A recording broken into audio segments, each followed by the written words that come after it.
जर चौरसाचा कर्ण 13 वर्गमुळात 2 सेमी असेल तर त्या चौरसाचे क्षेत्रफळ किती? सर मित्रांनो, प्रश्नामध्ये चौरसाचा कर्ण दर्शवला असेल आणि क्षेत्रफळ विचारले असेल तर सूत्र असं, लक्ष द्या. चौरसाचे क्षेत्रफळ कर्ण केवळ कर्ण दर्शवला असता कसं काढायचं? लक्ष द्या. सूत्र आहे मित्रांनो, अंशामध्ये कर्णाचा वर्ग भागिला 2 या सूत्राचा अवलंब करा.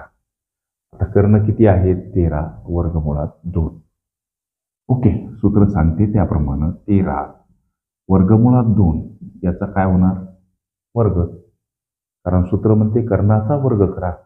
कर्ण आहे 13 वर्गमुळात 2, या 13 वर्गमुळात 2चा वर्ग.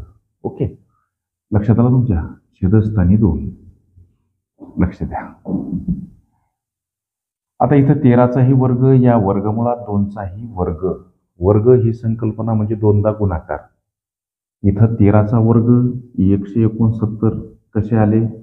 तर 13 गुणिला 13. आता वर्गमुळात 2 त्याचाही वर्ग करायचा म्हणजे कसे?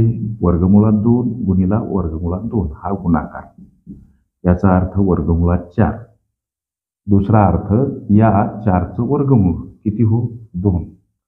मग इथं या वर्गमुळात 2चा वर्ग किती? तर हे आलेलं उत्तर 2. ओके, सूत्र सांगते त्याप्रमाणे भागिला 2.